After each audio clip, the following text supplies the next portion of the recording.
Good morning all of you. आज आपण 8वी शिष्यवृत्तीतील गणिताचा पहिला घटक संख्या ज्ञान पाहणार आहोत. आता या संख्या ज्ञानामध्ये पहिला जो उपघटक आहे नैसर्गिक संख्या, पूर्ण संख्या, पूर्णांक संख्या, परिमेय, अपरिमेय व वास्तव संख्या. आता नैसर्गिक संख्यांनाच आपण मोज संख्या असं म्हणतो. 1, 2, 3, 4 डॉट डॉट डॉट अशा असंख्य मोजसंख्या म्हणजेच अशा असंख्य काय असतात तर नैसर्गिक संख्या असतात.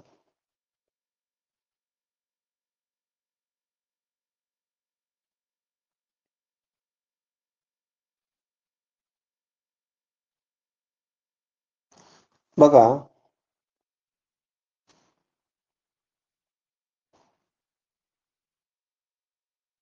1, 2, 3, 4 डॉट डॉट डॉट डॉट या समूहातील संख्यांना आपण मोज संख्या किंवा काय म्हणतो नैसर्गिक संख्या असं म्हणतो.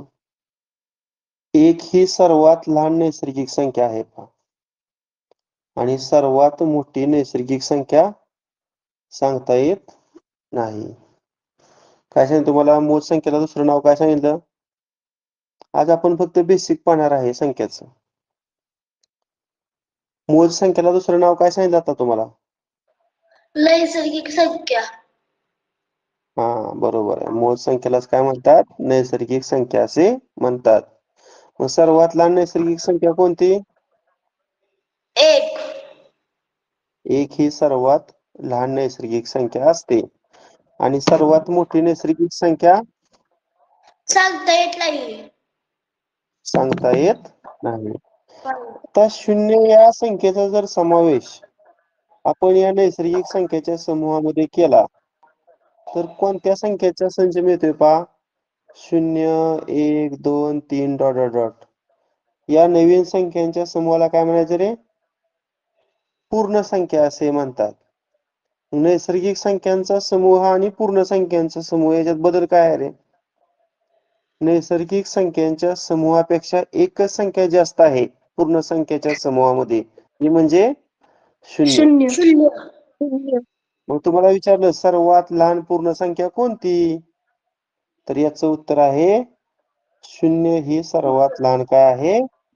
पूर्ण संख्या आहे. आणि सर्वात मोठी पूर्ण संख्या कोणती रे? सांगता येत नाही.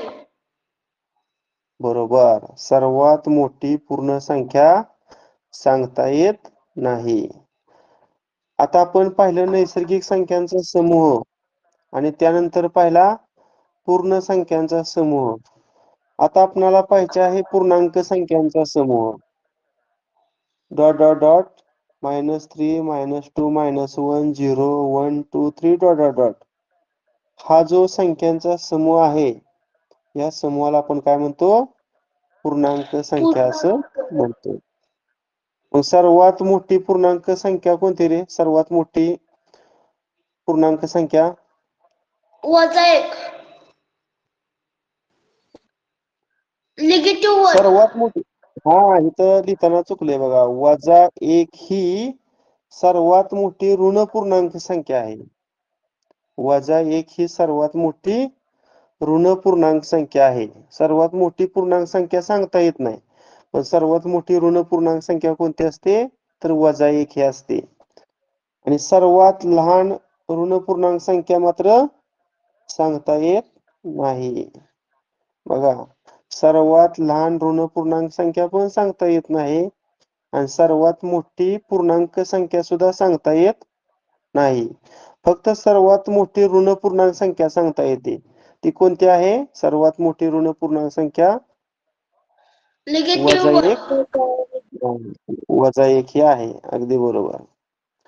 आता त्यानंतर काही अपूर्णांक संख्येची सुद्धा गरज भासू लागली. कारण पूर्ण भागाचा कितवा भाग अशा प्रकारच्या संख्या दर्शवण्यासाठी काही अपूर्णांक संख्यांची गरज भासू लागली. त्यातून या परिमेय संख्येची काय झाली? निर्मिती झाली. आता बघा परिमेय संख्या म्हणजे काय? की हा कोणताही पूर्णांक असेल. माईक बंद करत ठेवा. पी हा कोणताही पूर्णांक संख्या असेल आणि क्यू हा शून्य नसणारा जर पूर्णांक असेल, बघा, पी ही कोणतीही पूर्णांक संख्या असेल आणि क्यू ही शून्य नसणारी पूर्णांक संख्या असेल, तर पी आणि क्यू हा जो अपूर्णांक आहे, या अपूर्णांकाला आपण काय म्हणतो? परिमेय संख्या असं म्हणतो. आता याचं उदाहरण तुम्हाला दिलेलं आहे 5/7. म्हणजे पी ची किंमत 5 आणि क्यू ची किंमत 7 आणि क्यू हा शून्येतर पूर्णांक आहे, म्हणजे छेद इथं शून्य दिला नाही. म्हणजे अंशातील संख्या पूर्णांक असेल आणि छेदातील संख्या शून्य नसणारी पूर्णांक संख्या असेल, तर अशा पूर्णांकाला आपण परिमेय संख्या म्हणतो. म्हणून 5/7 ही परिमेय संख्या आहे. आता दुसरी पहा, -11/8. -11 ही पूर्णांक संख्या आहे आणि 8 ही शून्येतर पूर्णांक संख्या आहे. म्हणून या ठिकाणी सुद्धा -11/8 ही काय आहे? तर परिमेय संख्या आहे. तिसरं उदाहरण पहा, अंशामध्ये 15 पूर्णांक संख्या, छेदामध्ये 17 ऋणोत्तर पूर्णांक संख्या. म्हणून 15/17 हा जो अपूर्णांक आहे, या अपूर्णांकाला आपण काय म्हणू शकतो? परिमेय संख्या असं म्हणू शकतो. परिमेय संख्येची व्याख्या लक्षात ठेवा. ठीक आहे. आता ते पाहण्या अगोदर आपण काय करूया, काही बेसिक मी तुमच्या पुढे उदाहरणं शेअर करतो. पहा,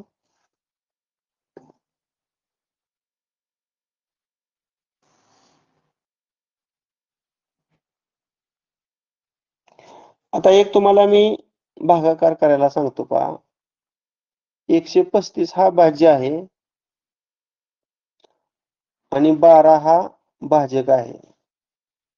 डिव्हिडंड आहे 135 आणि डिव्हायझर आहे टेलो.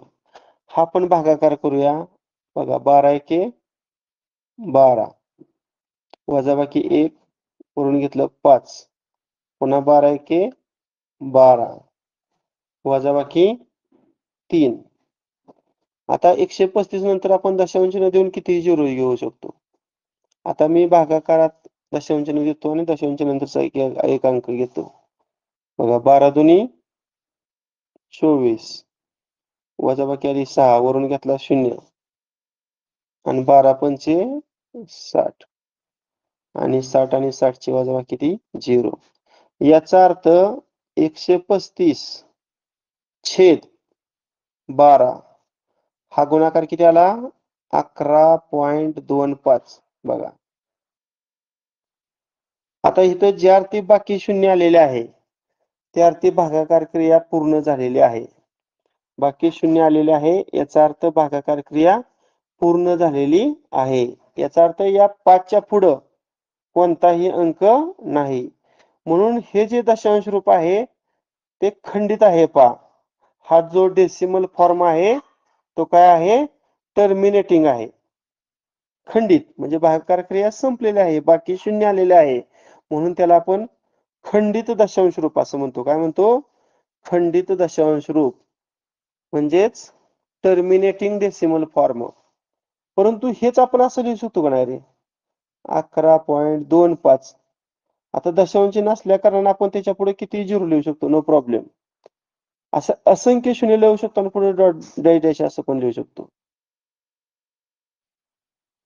म्हणजे हे जे खंडित शब्द आहे तो आपण अखंडित मध्ये सुद्धा कन्वर्ट करू शकतो. म्हणजे टर्मिनेटिंग हा जो वर्ड आहे तो नॉन टर्मिनेटिंग मध्ये रिप्रेझेंट करू शकतो. म्हणजे या संख्येचं दशांश रूप आपण अगोदर म्हणलं खंडित दशांश रूप आहे, पण तेच आपण अखंड दशांश रूप असं सुद्धा म्हणू शकतो. पहा, आता याच्यावरून आपण परिमेय संख्येची दुसरी व्याख्या तयार करू शकतो. ज्या संख्येचे दशांश रूप अखंड असते, बघा, ज्या संख्येचे दशांश रूप अखंड असते व आवर्ती असते, त्या संख्येला आपण काय म्हणू शकतो? परिमेय संख्या. तुम्ही म्हणाल आवर्ती म्हणजे काय? तर आवर्ती म्हणजे एखादा अंक किंवा एखाद्या संख्येचा गट पुन्हा येणे. आता याच्यामध्ये आपण 11.25 नंतर 0 बघा, 0 हा अंक आपण अनेक वेळा लिहिलेला आहे. याचा अर्थ 0 हा संख्याचं आवर्तन झालेलं आहे. म्हणून त्यात आपण शब्द आवर्ती वापरू शकतो, रिकरिंग शब्द वापरू शकतो इंग्रजीमध्ये. The number whose decimal form is non terminating and recurring it is called a rational number. त्याला आपण परिमेय संख्या असं म्हणतो. ज्या संख्येचे दशांश रूप अखंड व आवर्ती असते त्या संख्येला आपण परिमेय संख्या म्हणू शकतो. म्हणून 135 आणि 12 हा जो भागाकार आहे तो रॅशनल नंबर आहे, परिमेय संख्या आहे. आता दुसरा एक भागाकार तुम्हाला या ठिकाणी दिलेला आहे पहा. 20 आणि 3 चा भागाकार पहा. 3 सक 18 वजाबाकी 2. आता 2 वजाबाकी आली. आता इथे 20 नंतर मी दशांश चिन्ह 1 2 देतो. आता मी दशांश चिन्ह वर देतो बघा आणि इथे एक 0 घेतो. 3 सक 18 पुन्हा 2 वरून घेतला 0. 3 सक 18 2 वरून घेतला 0. 3 सक 18. आता इथे तुमच्या एक लक्षात येईल, बाकी प्रत्येक ठिकाणी बघा 2 2 उरते. इथं 2 उरली, इथं 2 उरली, इथं 2 उरली. म्हणजे 20 आणि 3 या दोन संख्यांचा जो भागाकार आहे तो 6 पॉईंट दशांश नंतरच 6 आहे का नाही, हे कायम येत राहणार आहे. भागाकार क्रिया कधीही संपणार नाही. कधीही तुम्हाला भागाकार बाकी शून्य उरलेले दिसणार नाही. आता इथं तुमच्या लक्षात येईल की दशांश चिन्हाच्या अगोदरचा जो अंक आहे तो निश्चित आहे, पण पुढचा जो अंक आहे 6 तो पुन्हा आपल्याला आला दिसतोय. त्यामुळे मी त्याच्या डोक्यावर आडवी रेघ ओढतो. याचा अर्थ 6 अंकाचं आवर्तन होतंय. 6 अंक पुन्हा येतोय आणि ज्यावेळेस डोक्यावर आवर्ती चिन्ह असतं त्यावेळेस तो डेसिमल फॉर्म हा नॉन टर्मिनेटिंग असतो. लक्षात ठेवा, अखंडित असतो. आणि त्याच्या डोक्यावर आवर्ती चिन्ह आहे म्हणजे रिकरिंग सिम्बॉल आहे. म्हणजे या ठिकाणी या संख्येचं दशांश रूप अखंड आहे. अखंड आहे. त्याच पद्धतीने हे काय आहे, आवर्ती सुद्धा आहे. अखंड आहे आणि आवर्ती सुद्धा आहे. म्हणून ही सुद्धा परिमेय संख्या आहे. बघा, ज्या संख्येचे दशांश रूप अखंड असते त्याच पद्धतीनं आवर्ती असते त्या संख्येला आपण काय म्हणतो, परिमेय संख्या असं म्हणतो. ही दोन उदाहरणं सर्वांना समजली का? हो सर. हो सर. हा, ओके. आता मी PDF शेअर करतो.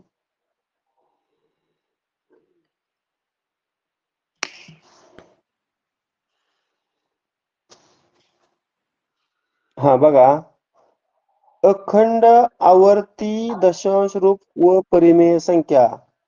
अखंड आवर्ती दशांश रूपातील प्रत्येक संख्या काय असते, परिमेय असते. मग सांगितलं, ज्या संख्येचे दशांश रूप अखंड असते व आवर्ती असते त्या संख्येला आपण परिमेय संख्या असं म्हणतो. आता इरॅशनल नंबर, अपरिमेय संख्या, ज्या संख्येचे दशांश रूप अखंड असते परंतु आवर्ती नसते त्या संख्येला काय म्हणायचं, अपरिमेय संख्या. इरॅशनल नंबरची डेफिनेशन तुम्हाला या ठिकाणी पाहायला मिळेल पहा. The number whose decimal form is non-terminating but not recurring, this number is known as irrational number. ज्या संख्येचे दशांश रूप अखंड असते परंतु आवर्ती नसते त्या संख्येला अपरिमेय संख्या असे म्हणतात.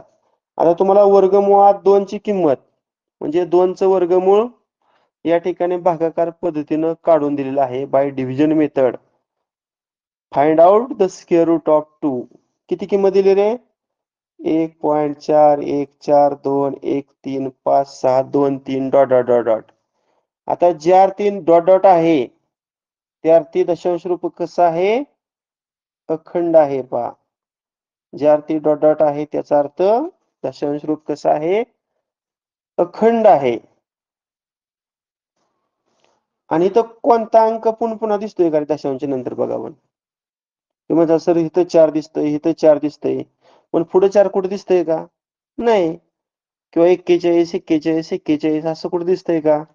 किंवा दशांश नंतर पहिलं जर 3 अंक पाहिलं 414 414 असं कुठे दिसतंय का? नाही. म्हणजे 2चं जर वर्गमूळ काढलं तर ते वर्गमूळ अखंड येते, परंतु आवर्ती येत नाही. बघा, ते आवर्ती येत नाही.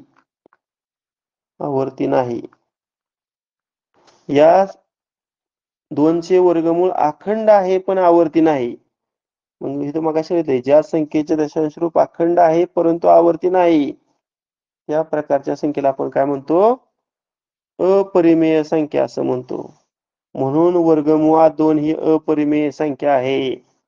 म्हणून वर्गमुळात 2 ही काय आहे? अपरिमेय संख्या आहे. सर्वांना समजलं का अपरिमेय संख्या कशी ओळखायची? ज्या संख्येचं दशांश रूप अखंड असते पण आवर्ती नसते, त्या संख्येला काय म्हणायचं? अपरिमेय संख्या असं म्हणायचं. आता मी तुम्हाला एक उदाहरण देतो, मला सांगा परिमेय आहे की अपरिमेय? बघा, 2.31313131 आणि पुढे डॉट डॉट डॉट. सांगा परिमेय का अपरिमेय? परिमेय. परिमेय. हा, कारण सांगा, कारण काय रे? कारण कोण सांगेल? एकच संख्या पुन्हा पुन्हा आली आहे. हा, बघा 31 तेच पुन्हा 31 आहे, तिथं 31 आहे, 31 आहे. म्हणजे दशांश नंतरची ही जी 2 अंकी संख्या आहे ती पुन्हा येते, म्हणजे 31 या संख्येचं आवर्तन होते. म्हणजे या संख्येचं दशांश रूप पुढे डॉट डॉट आहे म्हणजे अखंड आहे, आणि 31 ही संख्या पुन्हा येते म्हणजे आवर्ती आहे. ज्या संख्येचे दशांश रूप अखंड व आवर्ती असते त्या संख्येला काय म्हणतात? परिमेय संख्या असं म्हटलं जातं. पहा, आता दुसरं उदाहरण देतो बघा. 3.241395227 डॉट डॉट डॉट. आता ही सांगा परिमेय का अपरिमेय? अपरिमेय. अगदी बरोबर. डॉट डॉट आहे म्हणजे अखंडित आहे, परंतु कोणताही अंक किंवा ठराविक अंकांचा जो गट आहे तो दशांश नंतर पुन्हा आपल्याला आलेला दिसत नाही. म्हणजे या संख्येचे दशांश रूप अखंड आहे परंतु आवर्ती नाही. म्हणून या ठिकाणी ही संख्या कशी आहे? अपरिमेय अशी आहे. आता पुढे बघा, महत्वाचं वाक्य दिलंय, पूर्ण वर्ग नसणाऱ्या संख्यांची वर्गमुळं. पूर्ण वर्ग नसणाऱ्या संख्यांची वर्गमुळं ही अपरिमेय संख्या असतात. आता उदाहरणार्थ बघा, 3चं वर्गमूळ काय दिलं त्यांनी? 1.73205008 डॉट डॉट डॉट. इथं दिसतोय का रे एखादा अंक किंवा एखादी संख्या पुन्हा आलेली दशांशानंतर? नाही दिसत. म्हणून ही संख्या कशी आहे? अपरिमेय आहे. आता 83 ही सुद्धा पूर्ण वर्ग नसणारी संख्या आहे. मग पूर्ण वर्ग नसणाऱ्या 83चं वर्गमूळ किती काढलं? 9.1104335 डॉट डॉट डॉट डॉट, आहे की नाही? इथं सुद्धा एखादा अंक किंवा एखादी संख्या पुन्हा आलेली दिसत नाही, म्हणजे याचं वर्गमूळ हे सुद्धा अखंड आहे परंतु आवर्ती नाही. त्यामुळे ही सुद्धा कशी आहे? अपरिमेय संख्या आहे. मग आता ह्याच्या उलट आपण घेऊ. इथं काय झालंय? पूर्ण वर्ग नसणाऱ्या संख्या दिले. पूर्ण वर्ग असणाऱ्या संख्या सांगा रे. 1चा वर्ग 1, 2चा वर्ग 4, 3चा वर्ग किती? 9, 4चा वर्ग 16, 5चा वर्ग किती? 25. आता ह्या सगळ्यांचं वर्गमूळ मी काढतो, म्हणजे ह्या सर्व संख्या मी अशा वर्गमूळ चिन्हात लिहितो. आता ह्या परिमेय संख्या असणार का अपरिमेय? सांगा पाहू. ह्या संख्या परिमेय असणार का अपरिमेय? परिमेय. बघा तुमचं अजून परिमेय. परिमेय असणार पहा, कारण पूर्ण वर्ग संख्या आपण घेतलेल्या आहेत. या वर्गमूळ चिन्हात काय घेतलेलं आहे? पूर्ण वर्ग संख्या घेतलेल्या आहेत, आणि पूर्ण वर्ग असणाऱ्या संख्येची वर्गमूळ परिमेय असतात. आणि ही जी उदाहरणं घेतली नाही, वर्गमुळात 3, वर्गमुळात 83, म्हणजे 3 ही पूर्ण वर्ग संख्या नाही आणि 83 सुद्धा पूर्ण वर्ग संख्या नाही. आता पूर्ण वर्ग नसणाऱ्या संख्या मी लिहिल्या, समजा 2 लिहिलं, 3 लिहिलं, 5, 6, 7, 8 ह्या पूर्ण वर्ग नसणाऱ्या संख्या आहेत. मग ह्यांचं वर्गमूळ लिहिलं पहा.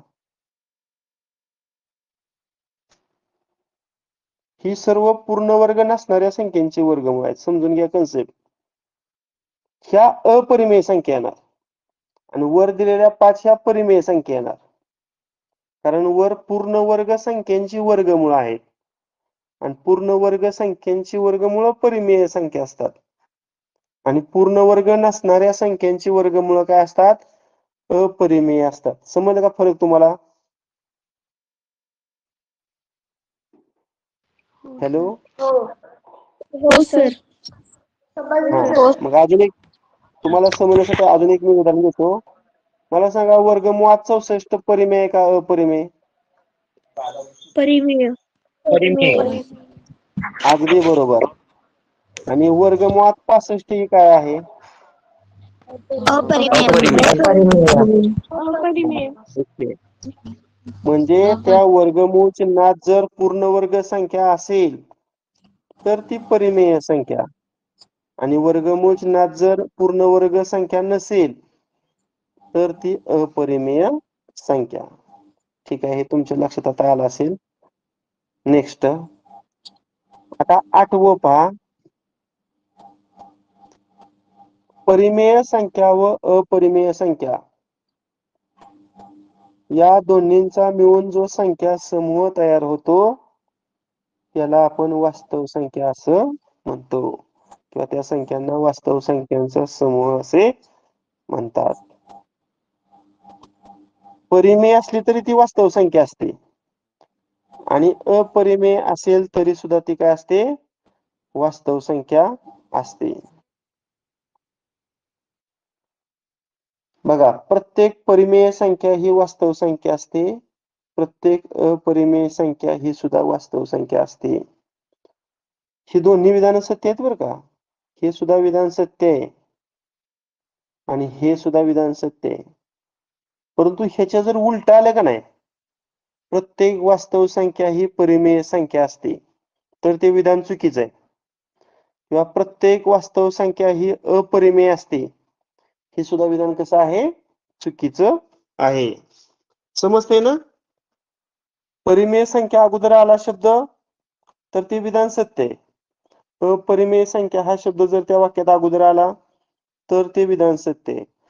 परंतु वास्तव संख्या हा शब्द जर वाक्यात सर्वप्रथम आला तर ते विधान चुकीचं असतं, असत्य असतं.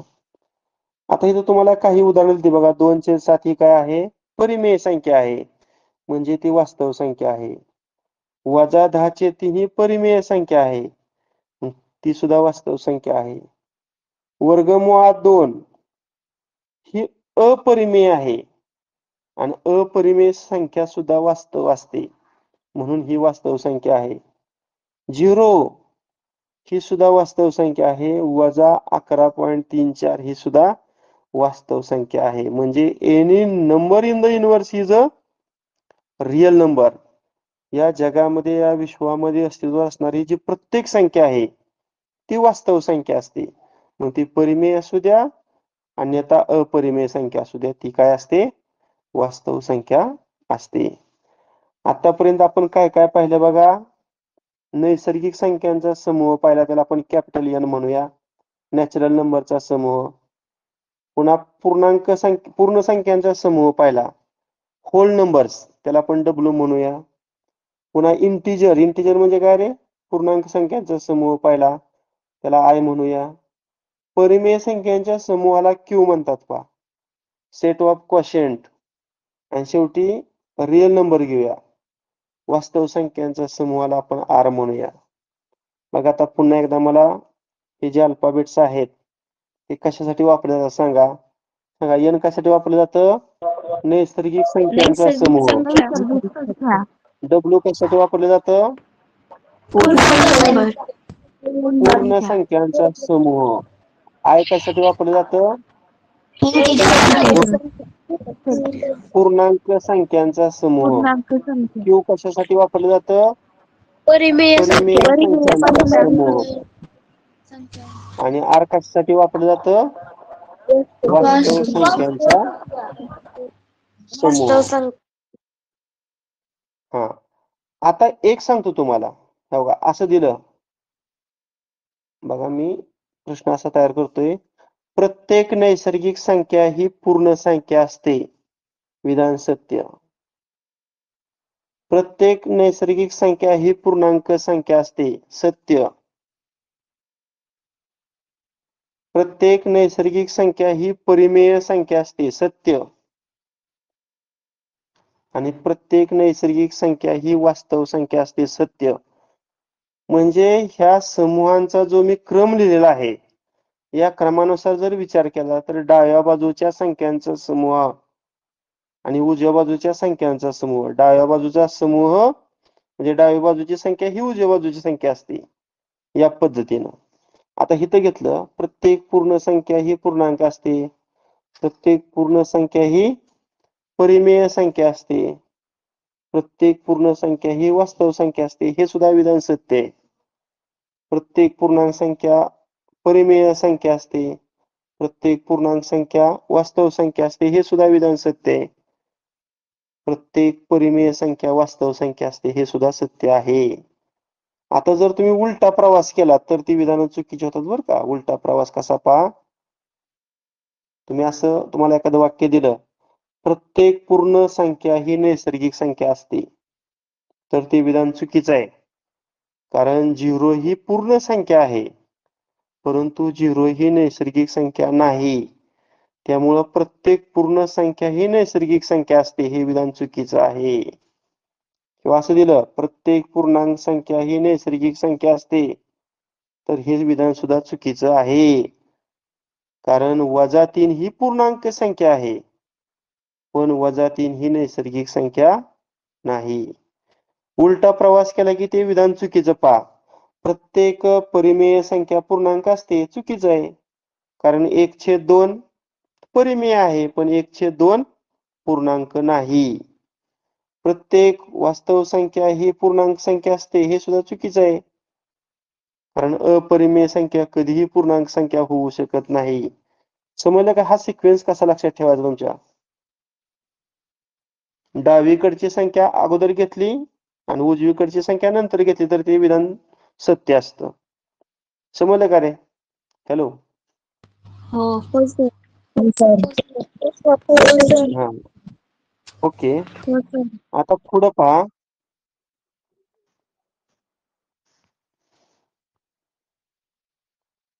कोणत्याही संख्येतील अंकांच्या एकक, दशक व शतक अशा स्थानानुसार त्या अंकाची स्थानिक किंमत ठरवली जाते.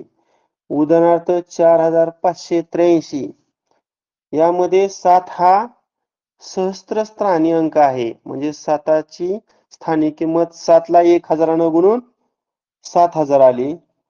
5 हा अंक शतक स्थानी आहे, म्हणजे 5 ला 100 गुणलं तर 5 या अंकाची स्थानिक किंमत 500 येते पहा. 8 हा दशक स्थानचा अंक आहे. 8 ला जर 10 गुणलं तर 8 ची स्थानिक किंमत 80 येते. आणि 3 हा एकक स्थानचा अंक आहे. 3 ला जर 1 गुणलं तर 3 ची स्थानिक किंमत 1 येते. हे सोपं आहे, हे तुम्हाला यापूर्वी स्थानिक किंमत झालेली आहे. आता पुढचा बघा भाग, एखाद्या संख्येतील एकक व दशक स्थानच्या अंकांची अदलाबदल केल्यास तयार होणारी संख्या व मूळ संख्या यातील फरक 9च्या पटीत असतो. ही 9ची पट त्या अंकातील फरकाची असते. आता उदाहरण घेतल्यानंतर हा गुणधर्म किंवा हे वैशिष्ट्य तुमच्या लक्षात येईल. 3258 ही 4 अंकी संख्या दिलेली आहे. मला सांगा, यातील एकक स्थानचा अंक कुठला आहे रे? 8 आहे. आणि दशक स्थानचा अंक कुठला आहे? 5 आहे. मग ह्या 5 आणि 8 ची जर अदलाबदल केली तर नवीन संख्या कोणती बनेल? 3 आणि 2. 3 हे सहस्त्र स्थानचा अंक आणि 2 हा शतक स्थानचा अंक. यांच्यात काही बदल करायचा नाही. फक्त दशक आणि एकक 5 8चं काय झालं? 8 5 केलं. म्हणजे बघा, एकक आणि दशकची अदलाबदल करून तयार होणारी संख्या 3285. आणि मूळची संख्या 3258.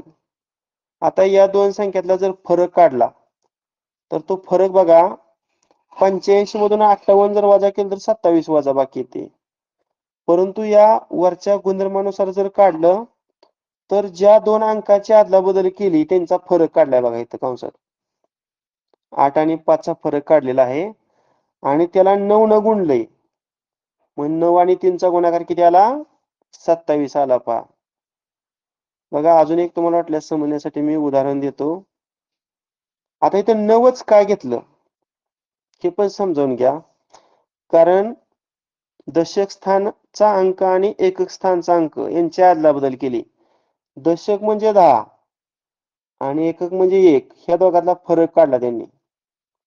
दशक म्हणजे 10 आणि एकक म्हणजे 1, त्यातला फरक किती काढला? 9. त्यामुळे इथं 9 ला गुणलं. म्हणजे ज्या दोन अंकांची अदलाबदल केली का नाही त्या अंकातला फरक आणि गुणिले 9 या पद्धतीनं केलेलं आहे. आता तुम्हाला एक मी उदाहरण देतो मी माझ्या मनाचं. 7896. आता ही जी 4 अंकी संख्या आहे त्यातील एकक आणि दशक स्थानच्या अंकाची अदलाबदल करायची आणि त्या दोन संख्यातला फरक सांगायचा. आता 7 आणि 8चं स्थान कायम राहणार, फक्त 96च्या जागेवर काय येणार? 69 येणार. आता तुम्ही प्रत्यक्ष वजाबाकी केली तर किती तरी? त्या 96 आणि 69ची वजाबाकी किती ते सांगा? 96 आणि 69ची वजाबाकी काय ते? किती ते? 27. अगदी बरोबर. मग आपण नियमानुसार जर गेलो तर नियम काय आहे रे? ह्या 9 आणि 6ची काय करायची? वजाबाकी करायची. मग 9 आणि 6ची वजाबाकी किती येणार रे? 3 येणार. आणि त्या 3 ला 9 न काय करायचं? गुणायचं. म्हणजे सुद्धा काय येते? 27 येते. सर्वांना हा नियम समजला का? हो सर. हा. ओके. आता पुढचं बघा. एखाद्या संख्येच्या दशक व एकक स्थानी समान अंक असतील तर त्यांच्या त्या दोन्ही ठिकाणच्या स्थानिक किमतीतील फरक हा त्या अंकांच्या 9 पटी इतका असतो. उदाहरणार्थ 3566 या संख्येच्या एकक स्थानी पण 6 आहे आणि दशक स्थानी पण 6 आहे. म्हणजे एकक आणि दशक स्थानी समान अंक आहेत. मग त्यांच्या स्थानिक किमतीतील जर फरक काढला तर काय करायचं होतं तुम्हाला? 6ची स्थानिक किंमत 60 येणार पहा. आणि 6 दुसरं एकक स्थानी आहे त्यामुळे त्याची स्थानिक किंमत 6 आणि यातला फरक किती येतोय? 54 येतोय. हे आपण प्रत्यक्ष स्थानिक किंमत काढून त्यांचे फरक काढला. पण हे नियमानुसार जर काढलं तर नियम काय आहे? अंकांच्या 9 पटी इतका. म्हणजे कोणता अंक समान आहे? 6 अंक समान आहे. मग त्याची सरळ काय करायची? 9 पट करायची. 6 आणि 9ची 9 पट किती आली? 6 9 54. समजलं का हे? हो. हा. 6 9 54. आता असंच आहे बघा. एखाद्या संख्येतील शतक व एकक स्थानी समान अंक असेल. शतक म्हणजे 100 लक्षात ठेवा आणि दशक म्हणजे 10 आणि 100 आणि 10ची वजाबाकी केली तर ती 90 येते. एखाद्या संख्येच्या शतक व दशक स्थानी समान अंक असेल तर त्याच्या त्या दोन्ही ठिकाणच्या स्थानिक किमतीतील फरक त्या अंकाच्या 90 पटी इतका असतो बघा. त्या अंकाच्या 90 पटीत. आता तुम्हाला उदाहरण दिले 5448. आता इथं शतक स्थानचा अंक 4 आहे पहा आणि दशक स्थानचा अंक सुद्धा किती आहे? 4च आहे. म्हणजे शतक आणि दशक स्थानी समान अंक आहे. मग अशा वेळेस काय करायचं? तर 4 हे शतक स्थानी आहे म्हणजे 100 येणार. शतकला 100 म्हणतो आपण. आणि पुढचं जे 4 आहे ते दशक स्थानी आहे. दशक स्थान म्हणजे 10. ह्या दोघांची वजाबाकी जर केली तर ती किती येते? 90 येते पहा. आणि मग 90 ला कशाने गुणायचं? 90 ला जो समानांक आहे का नाही 4 त्यानं गुणायचं. 90 आणि 4चा गुणाकार किती येणार मग 9 चोक 36 आणि वर एक 0 म्हणजे 360 इथे पहा 360. किंवा प्रत्यक्ष तुम्ही करून बघा. 4 शतक स्थानी आहे म्हणजे 4 ची स्थानिक किंमत 400. पुढचा 4 दशक स्थानी आहे म्हणजे त्याची स्थानिक किंमत 40. आणि ह्या दोघांची जर वजाबाकी केली तर 360 येते. म्हणजे तुम्हाला या ठिकाणी एक गोष्ट जाणवेल की सर नियम वापरून वेळ जास्त जातोय. प्रत्यक्ष स्थानिक किंमत काढून वजाबाकी पटकन होते. परंतु ज्या जास्त मोठ्या संख्या आहेत त्या ठिकाणी आपल्याला नियम वापरणं सोयीचं होईल पहा. आता पुढचा प्रश्न पहा. एखाद्या संख्येत शतक व एकक स्थानी समानांक असेल. लक्षात आलं पाहिजे शतक म्हणजे 100 आणि एकक म्हणजे 1. किती फरक येतं 100 आणि 1 चा 99 येणार. एखाद्या संख्येत शतक व एकक स्थानी जर समान अंक असेल तर त्याच्या दोन्ही ठिकाणच्या स्थानिक किमतीतील फरक हा त्या अंकाच्या 99 पटी इतका असतो. उदाहरणार्थ 6373. बघा शतक स्थानचा अंक 3 आहे आणि एकक स्थानचा अंक 3 आहे. म्हणजे शतक आणि एकक स्थानी 3 हा समान अंक आहे. मग त्यांच्या स्थानिक किमतीतील फरक प्रत्यक्ष आपण काढू. 3 शतक स्थानी आहे म्हणजे 3 ची स्थानिक किंमत 300. सेकंड 3 हा एकक स्थानी आहे म्हणजे त्याची स्थानिक किंमत 3. आणि प्रत्यक्ष 300 आणि 300 वजाबाकी केली तर वजाबाकी ते 297 पहा. किती वजाबाकी ते 297. आता हे नियमानुसार काढलं मग असेल 100तून 1 वजा करायचं 99 आणि जो अंक समान आहे त्याला 99 न गुणायचं. मग 99 आणि 3 चा जर गुणाकार केला तर तो सुद्धा किती येतोय तर 297 इतका येतोय. आता पुढं एखाद्या संख्येत सहस्त्र व दशक स्थानी समान अंक असेल. सहस्त्र म्हणजे डोक्यात आपल्या 1000 आलं पाहिजे आणि दशक म्हणजे 10 आलं पाहिजे. आता मला सांगा 1000तून जर 10 वजा केलं तर वजाबाकी किती रे 990. बघा एखाद्या संख्येत जर सहस्त्र व दशक स्थानी तोच अंक असेल तर त्याच्या दोन्ही ठिकाणच्या स्थानिक किमतीतील फरक हा त्या अंकाच्या 990 पटी इतका असतो. आता उदाहरणार्थ बघा 85,359 संख्या दिलेल्या आहे. यामध्ये सहस्त्र स्थानचा अंक 5 आहे आणि पुन्हा दशक स्थानचा अंक सुद्धा 5 आहे. मग 5 ची स्थानिक किंमत किती 5 ला हजारानं गुणा 5000. 5 दशक स्थानी आहे म्हणजे 5 ची स्थानिक किंमत किती 50. आता 5000 मधून जर तुम्ही 50 मायनस केलं तर ती वजाबाकी किती 4950. आणि हे नियमानुसार जर काढलं तर 990 ला 5 न गुणून बघा. 990 ला जर 5 न गुणलं तर तो गुणाकार सुद्धा किती येतोय 4950 असा येतोय. ठीक आहे. नेक्स्ट.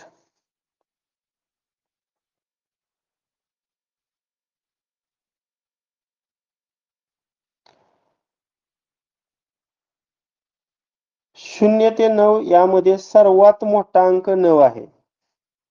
एकूण 10 अंक असतात. 0 पासून 9 पर्यंत अंक किती असतात 10 अंक असतात. तेच अंक पुन्हा घेऊन या ठिकाणी 2 अंकी 3 अंकी 4 अंकी अशा मोठ्यात मोठ्या संख्या तयार केल्या जातात. पण मूळचे जे डिजिट्स आहेत ते 10च असतात 0 पासून 9 पर्यंत. आता याच्यापासून तुम्हाला विचारलं 5 अंकी मोठ्यात मोठी संख्या कोणती तर तुम्ही काय करणार आहे जो मोठा अंक आहे तो 5 वेळा लिहिणार आहे. म्हणजे 99,999 असे येणार आहे. आता पुढचं पहा 0 ते 9 यामध्ये सर्वात लहान अंक 0 आहे. मग तुम्हाला 5 अंकी जर लहानात लहान संख्या विचारली तर मगाशी कसं मोठा अंक आपण 5 वेळा लिहिला होता परंतु इथं लहान अंक जर 5 वेळा लिहिला तर त्या 5 अंकी संख्येचं मूल्य 0 असं होतंय. त्यामुळे इथं काय करावं लागतं तुम्हाला सगळ्यात डावीकडचा जो अंक आहे त्या ठिकाणी 1 लिहावं लागणार आहे. म्हणजे सर्वात लहान 5 अंकी संख्या कोणती? तर ती असणार आहे 10,000. आता पुढचं वाक्य पहा. मोठ्यात मोठी संख्या लिहिणे. दिलेल्या अंकापैकी सर्वात मोठा अंक प्रथम लिहावा. उरलेले अंक त्याच्या मागे उतरत्या क्रमानुसार लिहावेत. म्हणजे तुम्हाला समजा हे 4 अंक दिलेले आहेत आणि तुम्हाला विचारलं 4 अंकाचा उपयोग करून मोठ्यात मोठी 4 अंकी संख्या तयार करा. मग या 4 अंकामध्ये सर्वात मोठा अंक 9 आपण डाव्या बाजूला लिहूया आणि उरलेले जे अंक आहेत ते उतरत्या क्रमानुसार लिहूया. म्हणजे सर्वात मोठी 4 अंकी संख्या कोणती बनली? तर 9,531. लहानात लहान संख्या लिहिणे. 0 वगळून दिलेल्या अंकापैकी सर्वात लहान अंक डावीकडे लिहावा व उरलेले अंक त्याच्या उजवीकडे चढत्या क्रमानुसार लिहावेत. आता तुम्हाला या ठिकाणी 5 अंक दिलेले आहेत. आता इथं 0 नाहीच, त्यामुळे सरळ काय करूया, सर्वात लहान अंक आपण डावीकडे लिहूया. आता सर्वात लहान अंक 3 आहे. त्यानंतर चढता क्रम लिहूया उरलेल्या अंकांचा 4, 5, 8 आणि 9 याप्रमाणे. आता इथे एक मी तुम्हाला उदाहरण देतो. समजा तुम्हाला असं दिलं बा 9, 1, 0, 5, 8. आता याच्यामध्ये 0 हा एक अंक आहे पहा. मग मगाच्या नियमानुसार जर तुम्हाला सांगितलं सर्वात लहान अंक डाव्या बाजूला लिहा आणि उरलेल्या संख्यांचा चढता क्रम लिहा. मग 1 लिहिलं, 5 लिहिलं, पुन्हा 8 लिहिलं आणि पुन्हा 9 लिहिलं. मला सांगा ही 5 अंकी संख्या आहे का? नाही. मग 5 अंकी संख्या बनण्यासाठी हे जे दोन डावीकडचे अंक आहेत का नाही त्यांची अदलाबदल करायची. म्हणजे 0च्या जागेवर 1 लिहायचं आणि 1च्या जागेवर 0 लिहायचं आणि पुढचं आहे असं लिहायचं. मग कोणती 5 अंकी संख्या बनली? तर 10,589. पुढे बघा 2 किंवा 3च अंक दिलेले असताना प्रत्येक अंक कमीत कमी एकदाच वापरून 4 अंकी किंवा 5 अंकी मोठ्यात मोठी किंवा लहानात लहान संख्या बनवणे. आता इथं खाली उदाहरण दिले बघा. तुम्हाला कोणकोणते अंक दिलेले आहेत? तर 4, 7 आणि 0 हे 3च अंक दिलेले आहेत. आता याच्यापासून तुम्हाला 5 अंकी मोठ्यात मोठी संख्या बनवायची आहे. मग मगाशी काय सांगितलं? मोठ्यात मोठी संख्या तयार करण्यासाठी दिलेले अंक उतरत्या क्रमाने लिहिताना सर्वात मोठा अंक जास्तीत जास्त वेळा लिहावा. मी असं करतो, सगळ्यात डावीकडे मोठा अंक लिहिला आणि पुन्हा 4 लिहिलं आणि पुन्हा 0 लिहिलं. म्हणजे या 3 अंकांचा मी थोडक्यात उतरता क्रम लिहिला. परंतु तुम्हाला 5 अंकी संख्या जर बनवायची असेल तर जो मोठ्यात मोठा अंक आहे तो आपण डावीकडच्या 7 नंतर 2 वेळा लिहायचा आहे. म्हणजे 77,740 अशी या 3 अंकापासून मोठ्यात मोठी 5 अंकी संख्या तयार होईल पहा. आता जर तुम्हाला लहानात लहान संख्या तयार करायची असेल तर दिलेले अंक हे चढत्या क्रमानुसार लिहावे लागतील आणि सर्वात लहान जो अंक आहे तो जास्तीत जास्त वेळा लिहावा लागणार आहे. उदाहरणार्थ तुम्हाला 7, 9, 2 दिलं. आता तुम्ही चढता क्रम कसा लिहिणार रे? 2, 7 आणि 9 असा लिहिणार. परंतु जो लहान अंक आहे तो आपण अजून 2 वेळा लिहूया म्हणजे 5 अंकी संख्या तयार होईल. म्हणजे 22,279 ही काय झाली? 5 अंकी लहानात लहान संख्या तयार झाली पहा. आता दिलेल्या अंकामध्ये 0 हा अंक जर असल्यास तयार होणाऱ्या संख्येत डावीकडून दुसऱ्या स्थानी 0 हा अंक घेऊन तोच अंक जास्तीत जास्त वेळा लिहावा. म्हणजे तुम्हाला बघा 907 हे 3 अंक दिलेले आहेत. परंतु या ठिकाणी 0 हा अंक आहे आणि तुम्हाला या ठिकाणी काय बनवायला सांगितलं? तर 5 अंकी संख्या बनवायला सांगितली. आता लहानात लहान संख्या बनवायची आपल्याला. आता मी तुम्हाला सांगितलं लहानात लहान संख्या बनवताना चढता क्रम लिहायचा. म्हणजे इथं 0 लिहिलं, इथं 7 लिहिलं, इथं 9 लिहिलं आणि 0 हा अंक मी अजून 2 वेळा लिहिला. मी त्या नियमानुसार लिहिलं, परंतु ही 5 अंकी संख्या बनत नाही. तर ही किती अंकी संख्या बनते? तर 2 अंकी संख्या बनते. मग अशा वेळेस काय करायचं? तर बघा 0 हा अंक आपण सगळ्या डावीकडे लिहायचा नाही. मग 9 आणि 7 मध्ये लहान कोण आहे? 7. आणि सर्वात मोठा आहे ते उजव्या साईडला लिहूया. आणि हे जे 0 आहे ते मध्ये 3 वेळा लिहूया आपण. अशा पद्धतीने आपण 5 अंकी लहानात लहान संख्या बनवू शकतो. आता हा जो भाग झाला ह्याच्यावरून मी काय करतो तुम्हाला काही एक्झाम्पल्स विचारतो. तुम्हाला कन्सेप्ट समजले का नाही माझ्या लक्षात येईल बघूया.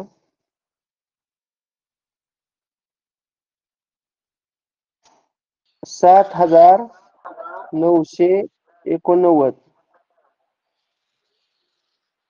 9च्या स्थानिक किमतीतील फरक सांगा पाहू.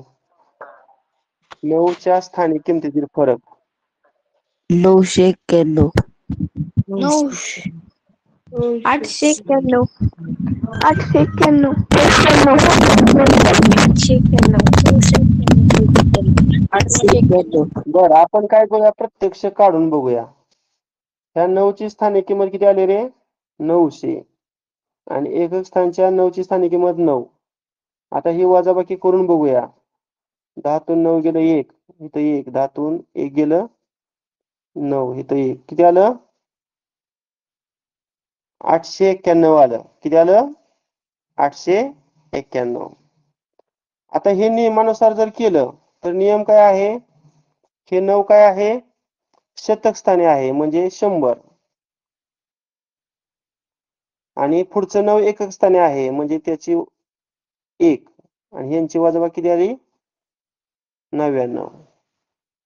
मग ह्या 99 ला जो अंक समान आहे त्यानं गुणलं तर इथं 9 न गुणलं. 99 81 चला 8. 99 81 आणि 8 किती? 89. म्हणजे आपण प्रत्यक्ष स्थानिक किमतीतील फरक काढून जे उत्तर आहे आणि नियमानुसार जे उत्तर आहे ते कसं आहे? समान आहे. समजतंय ना? हॅलो. हो सर. हो. अजून एक उदाहरण देतो. 3213.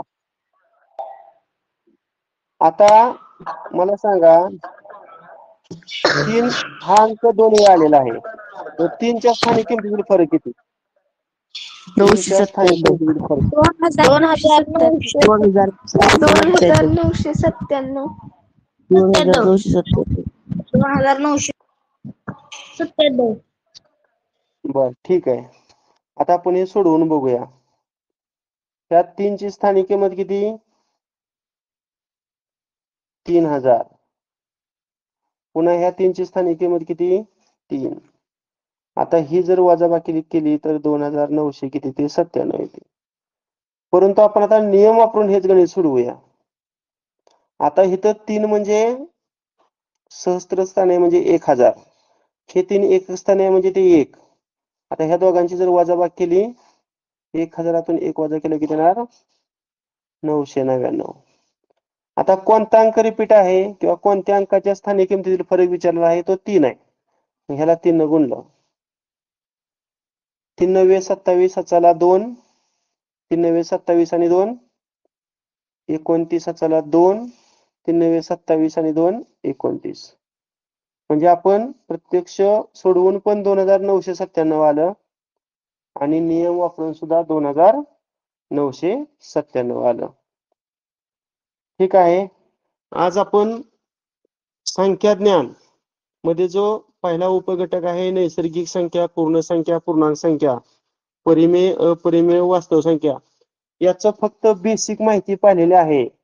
आज तुम्हाला अभ्यास काही नाही. फक्त ज्या नोट्स आहेत त्या बारकाईनं वाचा. तुमच्याकडे जर नवनीत असेल तर नवनीतामध्ये नोट्स आहेत. ज्यांच्याकडे नवनीत नाही त्यांना मी माझ्या नोट्स सुद्धा पाठवतो. उद्या आपण प्रत्यक्ष या आज पाहिलेल्या बेसिक माहितीवर आधारित स्वाध्याय सोडवणार आहोत. ठीक आहे. आज आपलं सायन्सचं प्रकरण कितवं आहे रे टेस्ट साठी?